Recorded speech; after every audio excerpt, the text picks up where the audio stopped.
Kaleshwaram project నిర్మాణంలో అవకతవకలపై justice Pinaki Chandra Ghose commission చేపట్టిన విచారణ చివరి దశకు చేరింది. ఆదివారం హైదరాబాద్కు చేరుకున్న జస్టిస్ ఘోష్ మంగళవారం నుంచి క్రాస్ ఎగ్జామినేషన్ ప్రక్రియను పునఃప్రారంభించబోతున్నారు. ఇప్పటికే ఆయన పలు దఫాలుగా క్రాస్ ఎగ్జామినేషన్ చేశారు. ఇదే చివరి విడత కావచ్చని అధికార వర్గాలు తెలిపాయి. గతంలో నిర్వహించిన క్రాస్ ఎగ్జామినేషన్ కు హాజరు కాలేకపోయిన ఆర్థిక శాఖ ప్రత్యేక ప్రధాన కార్యదర్శి కె రామకృష్ణరావును ఈసారి కమిషన్ ప్రశ్నించబోతోంది.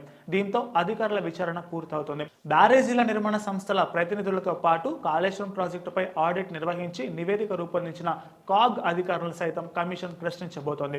చివరిలో మాజీ సీఎం కేసీఆర్, మాజీ మంత్రి టి హరీష్ రావు, నాటి ఆర్థిక మంత్రి ఈటల రాజేందర్ను క్రాస్ ఎగ్జామినేషన్ కోసం పిలవబోతున్నట్లు తెలుస్తోంది. సోమవారం వీరికి సమన్లు జారీ చేసే అవకాశం ఉంది. కాళేశ్వరం ప్రాజెక్టు నిర్మాణంతో సంబంధం ఉన్న నీటిపారుదల శాఖ మాజీ ఈఎన్సీలు, ఇతర కీలక ఇంజనీర్లు, రిటైర్డ్ ఇంజనీర్లతో పాటు ఐఏఎస్, రిటైర్డ్ ఐఏఎస్ అధికారులను కూడా కమిషన్ ఇప్పటికే ప్రశ్నించిన విషయం మనకు తెలిసిందే.